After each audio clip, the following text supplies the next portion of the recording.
नमस्कार दोस्तों, हार्दिक स्वागत है आप सभी का मेरे चैनल पवित्र ज्ञान में। दोस्तों, इस वीडियो में हम बात करेंगे कि नवरात्रि में जौ क्यों बोया जाता है और साथ ही हम बात करेंगे कि किस प्रकार सही तरीके से जौ बोएं जिससे जौ की ग्रोइंग बिल्कुल परफेक्ट हो। दोस्तों, बहुत दिनों से मैं आपके लिए कोई वीडियो नहीं लेकर आई, इसके लिए मैं आपसे माफ़ी चाहती हूँ। आप सभी से किसी कारणवश मैं कुछ दिनों के लिए आपसे नहीं मिल पाई, लेकिन कोई बात नहीं, अब मैं कोशिश करूँगी कि आपके लिए मैं वीडियो कंटिन्यू लाती रहूँ। दोस्तों, इससे पहले जो मेरी वीडियो थी उसमें आप सभी का बढ़िया रिस्पांस मिला, जिसके लिए तहे दिल से आप सभी का बहुत बहुत शुक्रिया इतना प्यार और स्नेह देने के लिए। आइए हम अपने टॉपिक पे बात करते हैं और बात करते हैं कि नवरात्रि में जौ क्यों बोया जाता है। सबसे पहले हम बात करते हैं कि नवरात्रि में जौ जो बोया जाता है उसके पीछे की क्या मान्यताएं हैं। आप सभी जानते हैं कि हिंदू धर्म में जो नवरात्रि है इसका बहुत ही महत्व है और जौ बोने की परंपरा सदियों से चली आ रही है। इस दौरान माता के जो भक्त होते हैं माँ को प्रसन्न करने के लिए पूरे 9 दिन भक्ति भाव से व्रत करती हैं, उनकी पूजा अर्चना करते हैं, जौ बीजते हैं, कलश रखकर अखंड जोत जलाते हैं। नवरात्रि में जौ को बीजने की जो परंपरा है ये सदियों से चली आ रही है, परंतु हमें मालूम ही नहीं है कि नवरात्रि में जौ क्यों बोया जाता है। क्या आप जानते हैं कि नवरात्रि में क्यों जौ बोया जाता है? तो आइए हम बात करते हैं कि नवरात्रि में जौ क्यों बोया जाता है। ऐसा कहा जाता है कि सृष्टि की सबसे पहली फसल जौ ही है। ऐसा भी कहा जाता है कि धरती माँ की गोद में खिलखिलाने वाला सबसे पहला फसल जौ ही था। धरती माता को माँ का ही एक रूप माना जाता है और फसल को उनकी संतान। कहा तो यह भी जाता है कि जब धरती पर प्रलय आएगी, सब कुछ नष्ट हो जाएगा, तब उस समय सिर्फ जौ ही इस पृथ्वी पर रहेगी। जौ को हम पूजा पाठ और हवन सामग्री के लिए भी इस्तेमाल करते हैं, ये तो आप सभी जानते ही हैं। दोस्तों, मैं आपको यहाँ इस वीडियो में आगे जानकारी दूंगी कि जौ को किस प्रकार से बोया जाए जिससे आपकी जौ की ग्रोइंग परफेक्ट हो। दोस्तों, जौ जो है यह अपने आप में संपूर्ण अन्नपूर्णा है।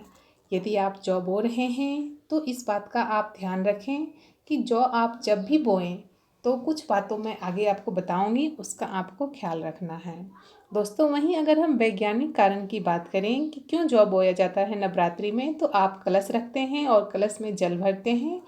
तो जल जो भरा जाता है कलश में वह जल सूखना नहीं चाहिए। नमी बनाए रखने के लिए जौ की जो तासीर होती है वह ठंडी होती है। नमी बनाए रखने के लिए जौ बोया जाता है जिससे कलश का पानी सूखे ना। ये भी एक कारण है जौ बोने का नवरात्रि में कि जौ क्यों बोया जाता है।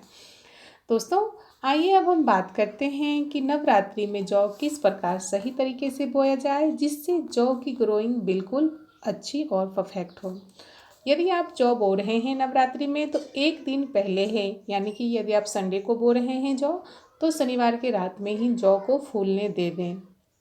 याद रखिए कि जो अच्छी वाली जौ होगी वह नीचे बैठ जाएगी और जो अच्छे से ग्रोइंग नहीं करेगी, जो नहीं उगेगा, वह ऊपर आ जाएगा। तो जो ऊपर पानी पे तैर रहा है जौ, आप उसको हटा दें, साफ कर दें और जो नीचे जौ बैठा है उसी जौ को आप बोएं। इस बात का आप ध्यान रखें।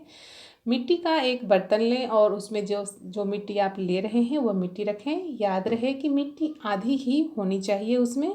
जौ जो है उसमें उगेगा तो वह भर जाएगा। तो जिस बर्तन में आप जौ बो रहे हैं, जिस पात्र में, उसमें आधी मिट्टी रखें।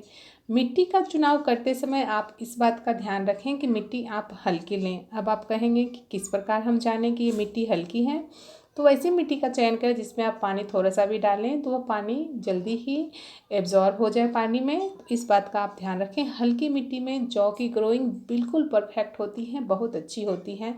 और जो भारी मिट्टी होता है तो उसमें जौ की ग्रोइंग जल्दी नहीं उगते हैं, उगते तो हैं पर लेट लगता है। और हल्की मिट्टी में जौ की ग्रोइंग अच्छी होती है, वो बहुत तेज़ी से उसकी ग्रोइंग आती है।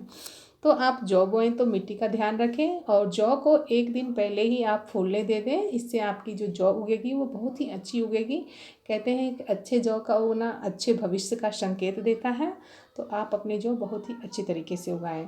जब ये जौ उगने लग जाए तो आप इसको रोज़ पानी दें हल्के हाथों से सुबह शाम, जिससे इसकी नमी बरकरार रहे और इसको ग्रो होने में मदद मिले।